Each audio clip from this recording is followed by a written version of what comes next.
Allies of Humanity's Book 3, the 7th Briefing, Questions and Answers. We are pleased to be able to respond to these questions, for we know they are important in giving you a greater understanding. You will need this understanding now, for the world is changing, and your future and destiny is before you. It is our privilege to share this greater wisdom with you. We can only hope that it can be comprehended correctly and applied correctly, for such things can be misconstrued and grave error can arise from them. Let us begin now. How are you different from those forces who are intervening in the world today? We represent those free races in your region of space who still value individual freedom and who have stayed out of the larger networks of trade and commerce conducted by nations that, though powerful, do not honor individual freedom and do not recognize the power of knowledge in the individual as a blessing and as a great resource. We come here not to intervene, but to share our wisdom and perspective that humanity will need now to proceed with greater certainty and greater strength and understanding in its engagement with life in the universe. You cannot give yourself this education. It cannot be taught in your universities or centers of learning. Therefore it must be given to you by others who value your presence in the universe and do not want to see you fall under the persuasion and domination of foreign powers. Therefore our intent is entirely different from that of the intervention. Our societies are entirely different. Our focus and our wisdom are entirely different. If you can understand that humanity must unite itself and gather its own strength and wisdom without foreign control, then you will understand why we are not intervening in the world, but instead only offering our wisdom, perspective and guidance for you to use or not to use, as you so choose. What does the intervention want here on Earth? The intervention seeks to control this world and the world's peoples. It does this not only to meet its own goals of wealth and resource acquisition, but to serve larger powers who secretly will use the intervention to gain control of the world. These larger powers would not dare to enter the world as the intervention is doing now, but they will use these more unscrupulous forces to achieve their own goals of influence and acquisition. The intervention wants a compliant humanity. It does not want a rebellious humanity, for it could not manage that. The intervention wants humanity to work agreeably, believing in its goals, principles and promises. These, of course, are false and deceiving, and it would be the gravest of errors if humanity were to follow these mandates. Therefore understand that you now have competition from the universe, competition for the value and the resources of this world, its strategic position and those things that are secretly hidden here beyond human awareness, which are of immense value to those races in the universe who are aware of them. From this point forward, you will have to defend your world from intervention and from persuasion, which can be very powerful and very influential. These powers have been exerted in our worlds to the great detriment of our peoples, and we had to fight and struggle to regain our freedom and to ward off these influences, and to keep them out of our districts. It is the price in the universe where freedom is rare. Freedom requires vigilance. Freedom requires great care and great discernment. Humanity must develop these skills and these qualities if it is to survive in a diverse and influential universe, if it is to remain free and self-determined amidst the presence of other powerful forces. Are any of the visitors beneficial to humanity? No one who is visiting your world now or in recent times is beneficial to humanity. They all represent competing forces vying for power and influence here. They are all part of the intervention, which is made up of more than one race. If you could understand your situation more thoroughly, then you would recognize that intervention in any form is detrimental to humanity, and that such intervention is being carried out for self-interest, to gain control and to gain domination. No true ally of humanity would be in the world trying to manipulate human awareness, trying to control human behavior, trying to steer human destiny to its own ends. Therefore, you are facing an unequivocal situation. You do not have the burden of trying to tell friend from foe amongst those who are intervening in the world. That would be very difficult for you to do, given the powers of persuasion that are being placed upon humanity at this time. You have the benefit of facing a clear and unequivocal situation. Those who are visiting your world are here to manipulate and to deceive. They feel that their goals are correct, and that they more than you could rule humanity beneficially. But that is according to their values, which does not esteem in any way individual freedom, nor does it value the greater qualities of the human nature and the achievements of humanity. Will anyone from space come to save humanity? No one will come to save humanity, and those who claim to be here for this purpose represent the intervention itself. If humanity is ever to become strong and self-determined in the universe, it must save itself. What it needs from other races in the universe is the kind of wisdom and guidance we are providing through these sets of briefings.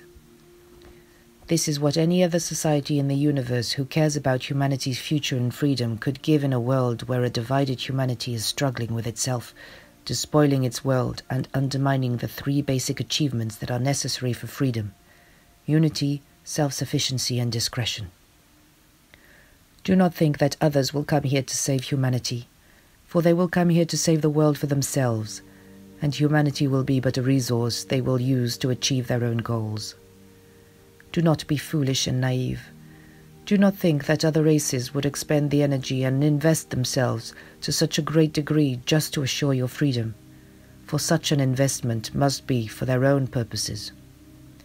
This requires careful thought and consideration on your part, a very sober approach and a greater objectivity. If conquest is not allowed in this region of space, how can an intervention occur and be successful? Conquest is not allowed in this region of space, so other means are sought through inducements, through the offering of gifts of technology, and through persuading a native race that it alone cannot govern itself or assure its own future. It is these same persuasions that humanity places upon itself through its commercial and political persuasions. Humanity has a greater destiny and a greater potential. Humanity can establish a sustainable use of this world. It can establish this security and stability, but it will have to proceed very differently than it is proceeding now. Otherwise, it will think that others will come to give it gifts, to uplift its science and technology, to show how to live in peace. But this is where you are vulnerable and fall easily under foreign persuasion, for such a peace does not exist amongst those who are intervening in the world, and there is no free energy in the universe that is truly free. They will come to exploit you and to take advantage of your expectations and your naivete. Therefore, you must be very wary here and very cautious. It is these powers of persuasion and powers of influence in the mental environment that will have such a great impact upon human thinking, human expectations, and human emotions. Here you either make yourself available to such persuasion, or you recognize you must resist it. Here humanity's approach will make all the difference, for truly a small non-military force could gain ascendancy in the world without the use of force. It could do this through the power of persuasion, and by offering the native people things that they think they want. This is how native peoples have been seduced throughout human history by other intervening powers. Now you are facing intervening from the universe, whose persuasion is much more sophisticated and much more powerful. If you are in their proximity, they can control your thinking, your feelings, and your perception. This is the power they have of influence in the mental environment. You can withstand this power because of the presence of knowledge within yourself, the knowledge that the Creator of all life has placed within you, for it cannot be persuaded, it cannot be deceived, it cannot be corrupted. You will need to gain access to this greater knowledge if you are to remain free and to develop wisdom and maturity in the greater community. What role, if any, do our governments play in assisting the activities of the intervention? Some governments have assisted the intervention only to find it is working against them, and that it is deceptive and untrustworthy. Major governments in the world today have had contact in the past and have made certain agreements to allow the intervention to function here in exchange for certain kinds of technology. But this has given license to a very dangerous intrusion into the human world and into human societies. Its influence is considerable and is directed to those individuals who are deemed to be the most compliant and the most easily persuaded. But in recent times, there has been a shift to influence those in positions of leadership in commerce, for they are not accountable to the public. They are unelected and go largely unrecognized by the human population. They garner tremendous wealth, and they do not claim to have great scruples, such as your elected officials might proclaim. They can operate in secrecy, with very little accountability to anyone.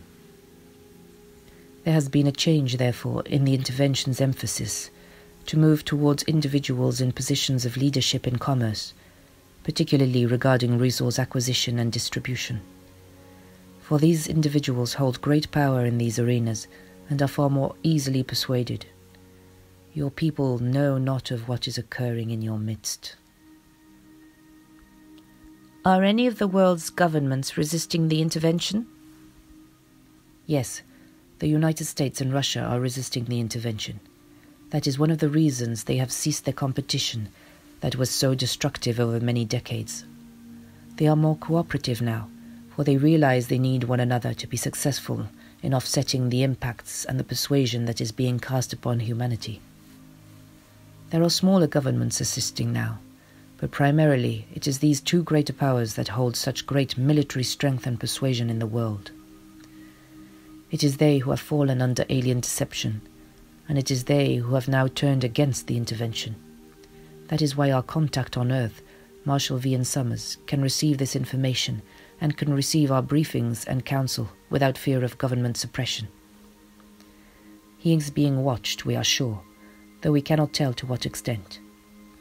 He is providing a service not only to the peoples of the world, but also to those governments who are aware of the intervention and who are now opposing its presence and its activities in the world. Human scientists say that no one can travel faster than the speed of light. Therefore, how is it possible that the intervention can come here, or even that you could come here? This premise is certainly one that limits human understanding. If you could not travel faster than these speeds, you could not travel in space at all, and that perhaps is the assumption of many who still think that this is a barrier that cannot be surpassed. Even before there were any human civilizations in the world, space travel was underway to a very large and sophisticated extent. You can travel faster than the speed of light and counteract its effect on time and aging, and this has been practiced far longer than any human civilization. But travel is not as fast as you might think or imagine. It still takes time to travel between solar systems, sometimes in your estimation and time frame, days and weeks, or even months, depending on the distance one has to traverse. This, of course, would be astoundingly fast according to your notion, but you are still crawling along at a slow pace, while other nations have been engaged in commerce, trade and travel for hundreds of thousands of your years, even in your region of space.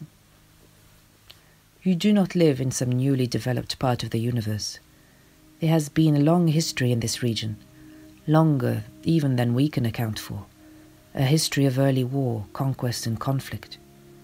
This has been surpassed by a greater unity, a greater network of trade and a great network of control, which has suppressed war and conflict, but which has also suppressed freedom and self-determination amongst its participating nations. Therefore, you must consider that this barrier, called the speed of light, is something that humanity in some distant future will be able to overcome. Even on its own, it will find a way to do this. But surely it cannot hold to such a limit as being defining. For we have come to be near the earth, and now we are far away from the earth. And the intervention has come to intervene in the world, which it is doing now ever so greatly with each passing year. Trade and commerce is going on in many regions inside the galaxy, and we may only assume in other galaxies as well. So never think that technology in the universe is limited by human understanding or accomplishment.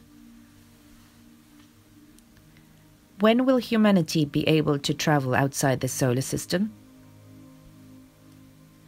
Your travel outside the solar system may be possible within the next 2 centuries, but we say may be possible because you will have to face the great environmental change that is occurring in your world, which has the power to undermine human civilization.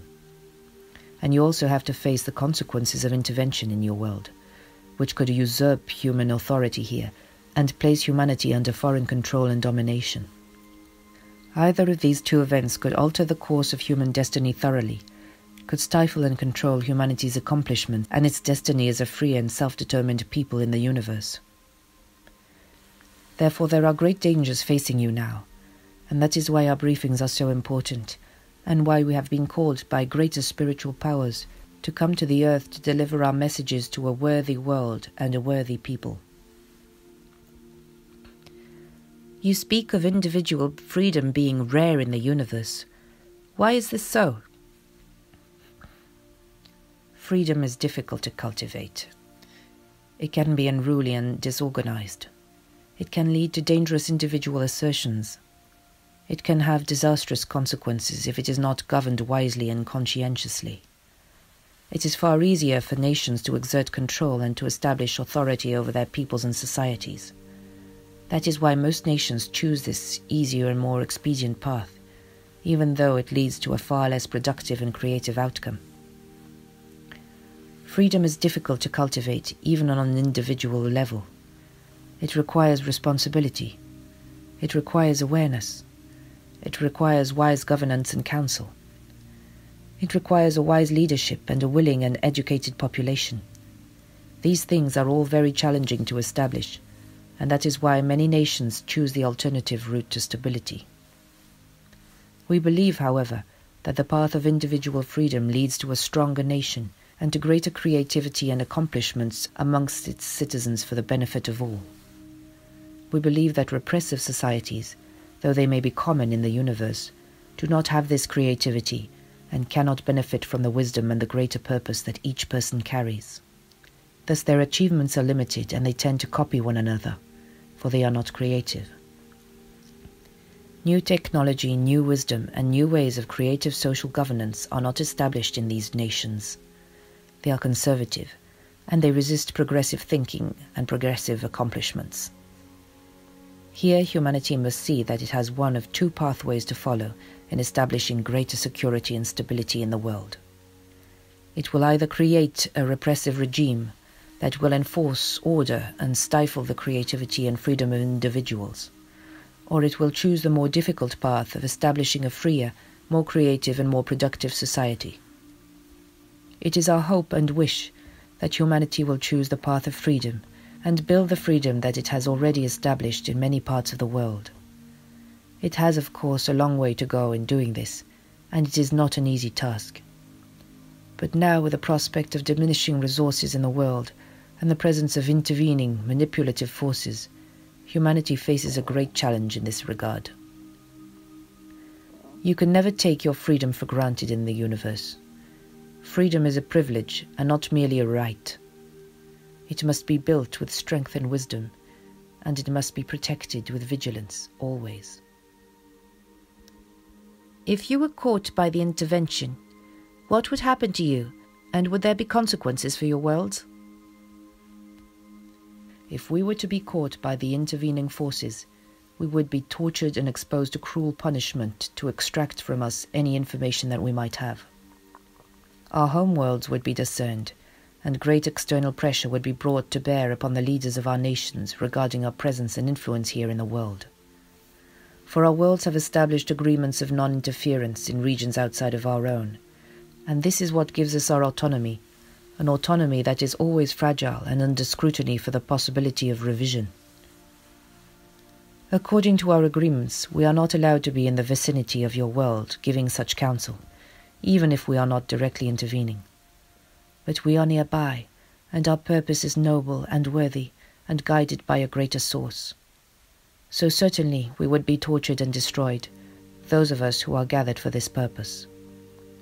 And our world would come under greater scrutiny and tremendous pressure, and our contracts guaranteeing our autonomy would be threatened and challenged. This would be grave for our leadership. Therefore we act with the greatest secrecy. That is why we do not describe our appearance. That is why we do not give our names, describe our worlds, or tell you where our worlds reside. It is of the utmost importance to us that these things remain secret. We have not even revealed them to our contact here on Earth, nor would we do so, for any human mind can be interfered with, and this understanding can be extracted by those intervening forces in the world now. Therefore you must understand the importance of discretion. That is why it is one of the 3 requirements for establishing and maintaining freedom in the universe: unity, self-sufficiency, and discretion. You are only at the beginning of learning about the power of the mental environment. You are only beginning to learn how other races can gain access to human wisdom and understanding. You are only beginning to realize how much your freedom will have to be guarded and protected if it is to be sustained in a universe where freedom is rare. The briefings state that the intervention is promoting human conflict. How does it do this? Can you give us an example of what you have seen so far? You have but to promote religious extremism and nationalism to convince the leaders and persuasive individuals that other peoples represent their enemy and a threat. You have only to project the images of spiritual saints and emissaries, proclaiming the need to overcome adversaries. This is how the intervention can promote conflict in the world. The United States engagement and its war in the nation of Iraq is a very good example of leaders being persuaded to do something that is utterly foolish, to engage in an intractable conflict with no certain outcome, committing so much of its resources, even risking world opinion to engage in this manner. Other nations, particularly nations that are powerful and influential, will be engaged in this way through persuasion by the intervention, to diminish their power, to diminish their influence, to diminish the morale of their own peoples, and to diminish their economies. For the intervention needs humanity to decline in order to present itself as truly beneficial to human destiny. Therefore, the intervention will seek to weaken the strongest powers, to degrade their influence in the world, and to create an overall situation where the intervention will be deemed truly valuable, and its counsel and its guidance will be attended to and followed. You also indicate that the intervention is pacifying people. How can it pacify people and yet promote human conflict? The intervention is pacifying certain populations, the young people, the educated, those who are spiritually inclined, those who could not be encouraged to wage war or conflict against others. Those who could be the greatest emissaries for the intervention will be pacified and directed. They will believe in the new leadership. They will believe that the intervention is here to save a struggling and declining humanity. Those who cannot be pacified can be encouraged to engage in their ancient animosities and their distrust of their neighbors, and to fortify their resistance and hostility towards their historic enemies. Lands can be contested. Resources will be contested increasingly. Even within nations, there will be groups who will arise, who will seek to destabilize and overtake those nations.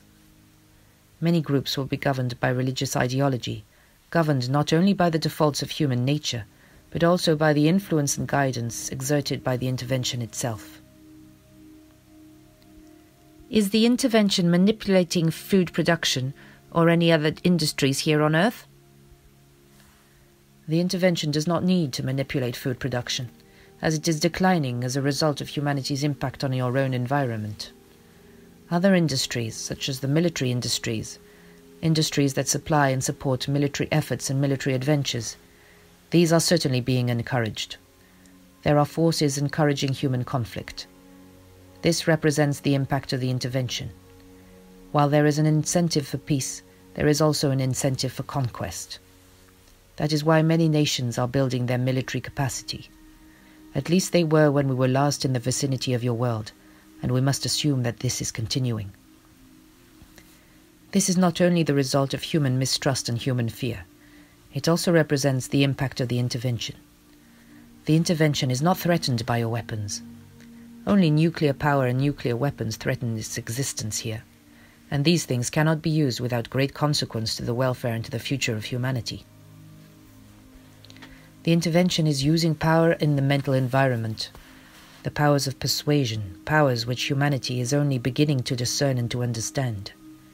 Humanity still thinks that military power will determine its fate and its future, but in a universe of greater skill and greater influence, this will not prove to be effective. This represents a new threshold of learning and accomplishment for the human family. Can you reveal where the intervention bases on Earth are, so that we can shut them down? We do not have full knowledge of this. Certainly the first bases were established in the oceans and shallow waters, away from the presence of human military forces, in the Arctic regions and in areas where there is no military establishment. Bases underground, which are far more difficult to establish, have been built in mountain regions. Transmitters have been established in mountain regions, which have cities as their base, transmitters to affect the mental environment and pacify the public. This represents one of the efforts of the intervention. We do not know where all of these transmitters have been placed, but we do know they are being used. We do not know where all the bases have been established, particularly on land. We were never near enough to the surface of the earth to be able to witness these things ourselves, and can only understand their existence by deciphering their transmissions of the intervention. Yet it is enough for you to know that such bases exist here, and that there is a significant alien presence in the world. It is not a military presence. It represents the skillful use of commercial forces by those who have gained power and influence in the mental environment. You will have to change your understanding of the use of power to realize how strong an influence this is, and how much more effective it is towards establishing your goals and priorities than the exertion of military power. The exertion of military power is restrained in your world, and it is greatly suppressed in this part of the galaxy. If the intervention is overcome, what should humanity do with all the individuals who are a result of the hybridization program? If the intervention can be overcome, you will face future interventions. But regarding the presence of such individuals, you will have to reincorporate them into the human society, and that will require a great investment of time and energy. These individuals will actually be able to be beneficial participants in society, but their understanding and the influences upon them will have to change remarkably. Some could become wise seers, but it is their allegiance to humanity that will have to be fully established, and they will have to learn to shield themselves from the effects of the intervention, which can influence them even if the intervention is not present in the world. For in space, influence in the mental environment can accrue over vast distances. Once influence has been established, this can take place. This will be a challenge. These individuals can become beneficial to humanity if their allegiance can be placed here, and if persuasions upon them can be minimized or eliminated. Interdimensional travel seems to be the fastest way to get around in space. Why is it not being used? Interdimensional travel, though greatly promising, has proved to be disastrous, for you cannot control your re-entry, and even if you could find one of the portals, which are constantly in motion, you would not be able to ascertain where you would emerge, into what kind of physical environment or physical condition you would find yourself. That is why so many craft that have attempted this transference have never returned. The portals remain a mystery. Interdimensional travel remains a hypothesis. We know that certain races have been able to bridge the gulf between dimensions. They have been able to communicate from the other dimension, but they were not able to return, and contact with them was short-lived, leading to an uncertain outcome. Humanity hopes and believes that such things will be available to it, so that it can travel anywhere it wants, to move across the galaxy in an instant, to emerge in any environment. But the reality of the greater community will change these notions, will temper your ambitions, and will show you a very different reality than the one you imagine for yourself. Even if you could emerge through such travel, you would end up in the vicinity of foreign worlds with whom you do not have relations, or in physical environments that are entirely hazardous. You would have no way of charting a corridor route there unless you had allies existing in that region, and such alliances would be very difficult to establish, for no race wants to be intruded upon by races from afar in this manner. This would be a challenge to their security and to their network of local trade. They would be greatly threatened by the appearance of a foreign race with whom they had no history or relations. You have but to think of these things more carefully, more objectively, to see and to understand what we are conveying to you. This requires a serious consideration. Otherwise, you will continue to indulge in fantasies of high technology and instantaneous space travel, but you will have to face a very different reality as you emerge into a greater community of life. Many people here on Earth would love to travel to other worlds and meet other races there, yet you indicate that this would be very limited. Why is this the case? Most nations do not welcome visitation unless it is from those who are its long-standing trading partners, and even here visitation will be limited, for societies do not want to be influenced by other societies. Certainly any free nation would not be welcome to visit a nation that is not free. Then there is the problem of biological contamination. We can think of no world where humanity would be welcomed at all, given the biological reality of your world and the tremendous threat it could impose upon a foreign world. They are not prepared to deal with the innumerable biological agents and influences that exist here, and to receive an emissary from Earth would be a very challenging prospect for them. If they were not a free society, they would not be interested in your individual expressions. They would be threatened by your music and your art. They would not want these influences to be exerted upon their cultures. They would not want their own populations to witness you or to understand you, for in this you would be a great threat to them, and to all they have invested in establishing their highly controlled societies. You would not be able to reach other nations because you would have to cross territories owned by others. You would have to use trade routes governed by trading authorities. You would have to make agreements and compromises. You would have to come to terms with many other powers just to travel freely in this region of space. If you traveled outside these established routes, you would always face the danger of piracy. You would also face the danger of becoming lost. Even amongst our worlds, we would not welcome human visitation at this time, for you are not yet wise enough, united enough, or discerning enough for us to establish active relations with you. That is why no one should be intervening in the world. No one should be attempting to establish relations with the human family, and those that do are here for their own purposes, to establish their own quest for power and domination. You who are naive and do not understand the realities of life and travel in the universe have yet to see these things clearly. But if you think carefully about this, you will understand. There are nations even within your world that you could not visit freely at this moment, because they are not free, because they would not welcome your influence and your presence in their midst. Though such nations are few, their examples serve to illustrate what we are saying. The universe is far more diverse, and its societies are far more different from one another than anything you have established here on Earth. Races are far more different from each other, and trust in relations can take a very long time to establish, and is always maintained with great scrutiny and care. This represents the reality that you will face as you emerge into this larger arena of life.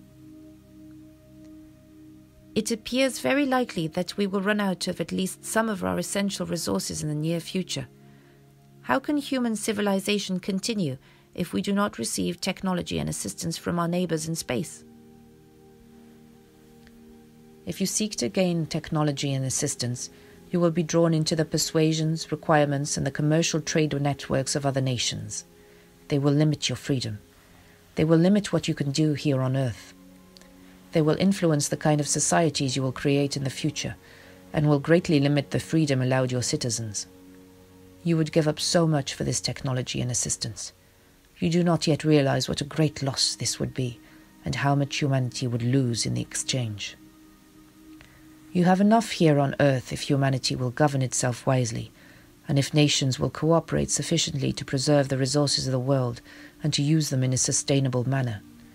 You will need to build new technology, but even more than technology, you will need the will and the cooperation to do this.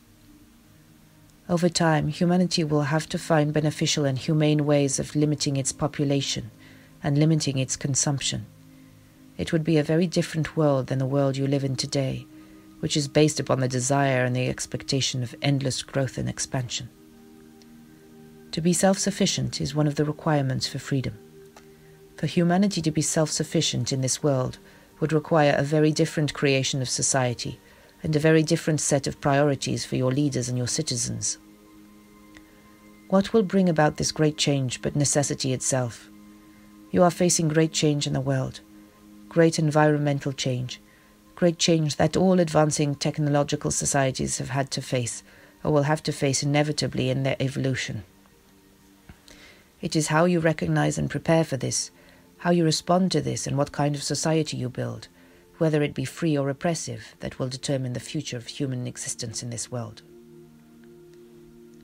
Are there many worlds such as ours in space? There are many worlds that have been stripped of their natural resources and have become barren as a result. Certainly, terrestrial worlds such as yours are rare. Maybe 1 out of 5 or 6,000 planets contain the biological diversity that you enjoy and take for granted here in your world. That still accounts for many planets in the universe. But such planets are always occupied, are always valued, and the native races always have to defend their rights, their privileges, and their stewardship as they begin to emerge into the greater community. Terrestrial planets create biological hazards for visitors, and that is why colonization is usually attempted once the native race has either established a usable network that the visitors can use, such is the case here on Earth, or have destroyed themselves through conflict and war, leaving an open door for intervention to occur, even military intervention. Military intervention is allowed in this region of space under such conditions. This represents part of the ethics of contact that are assumed and are practiced by many nations in this part of the greater community. Many people conclude that the visitors are beneficial because they haven't already attacked us and taken over. What would you say to this? The intervention is not here to attack humanity, but to persuade humanity. The intervention needs a compliant humanity to work for it and to engage with it to become part of its collective. This assumption that humanity would be attacked and overtaken is entirely wrong. It is how you view gaining access to new lands and new resources. But even in your modern world, economic more than military forces are used to gain acquisition to resources, and this is what is happening to the world regarding its relations in space. You are encountering small economic collectives who are here to begin the process of acquisition that larger nations can assume later on, if the intervention is successful in establishing its presence and its power in your world. To think that you would be attacked is wrong, and to think that because you have not been attacked, that the forces that are here are beneficial is wrong. Both are based upon false assumptions. Therefore the conclusions are incorrect. Humanity, living so long in isolation and being so warlike yourselves, is certainly likely to make such assumptions and to continue to believe in them and to uphold them. It is human ignorance that gives rise to such things, and human arrogance as well. For you may be preeminent in your own world, but you have no preeminence in the greater community, and you are not looked upon favourably by your nearest neighbours because of your warlike tendencies and destructive use of your environment. Those neighbours who are not free will look upon the freedoms that you have cultivated thus far with great anxiety and with great concern, not wanting these influences to be exerted within their own worlds. You have no idea what your music and your dance could evoke in such worlds, and why they are viewed as a threat to those controlling powers that dominate them. How do free races maintain their autonomy and keep races that are not free from interfering? This is the challenge. This is the challenge that awaits you if you are able to offset the intervention that is occurring in the world today. The interest in your world will not cease, and attempts to influence you will continue. How would you keep such influences at bay? For free races living in larger neighborhoods of worlds that are not free Often this requires the signing of non-interference contracts, which stipulate generally that the free nations will not participate beyond their boundaries and areas or regions of influence. They will not try to exert or promote their freedom abroad. In exchange for this, other nations agree to stay out of their areas of influence and to not contact them directly. So various kinds of contracts like this are often made in highly inhabited regions of space, but such contracts are subject to change and re-evaluation. And that is why the free nations do not travel beyond their districts or seek to promote freedom abroad, for that would violate their own autonomy and their own insulation from the greater community itself. In areas where there is not a large concentration of nations, free nations will have to maintain their security through military means, aggressively challenging anyone who would come into their vicinity. This is less desirable, of course, but in sparsely populated regions and uncharted territories, this is definitely required. Everyone in the universe is looking for resources. Many in the universe want to have influence over other nations. Even in largely inhabited regions such as this, these desires and these needs continue.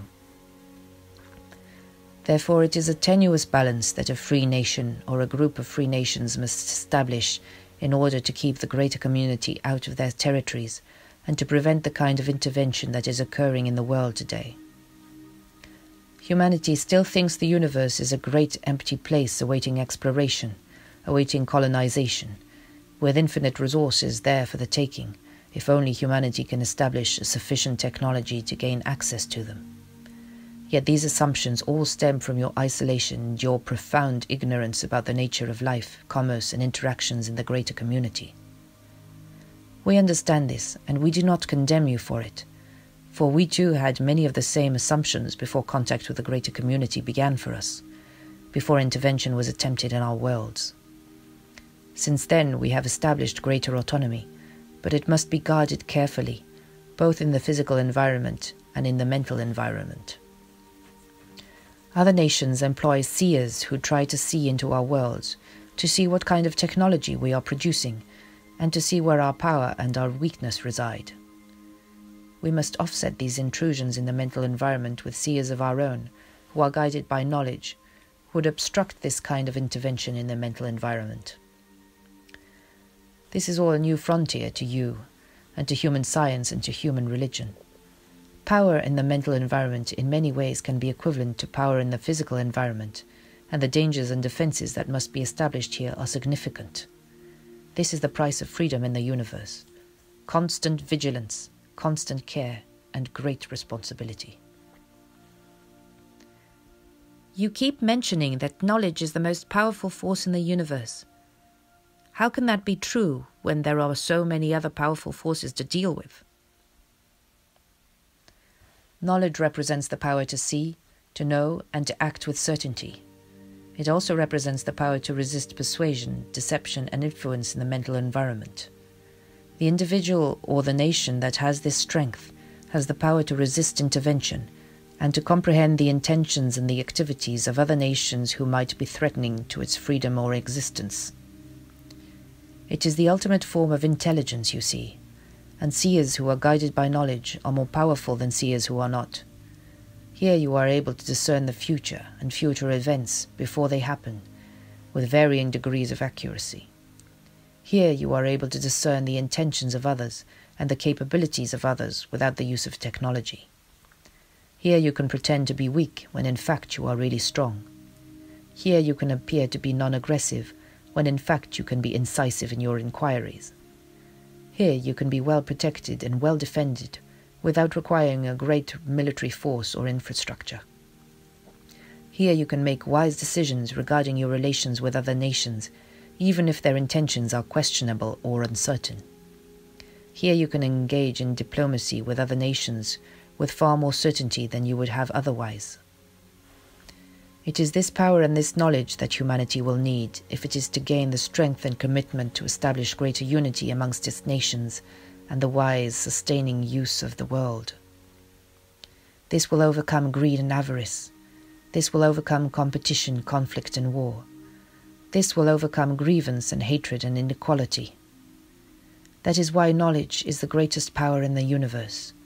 It is a power that the intervention is not using, or it would not be here engaged in the activities it is undertaking. This is the power that will give humanity the power to offset intervention and to prevent future interventions. This is the power to give humanity the stability to establish a new world with far greater equanimity and equality, justice and freedom. Think upon these things.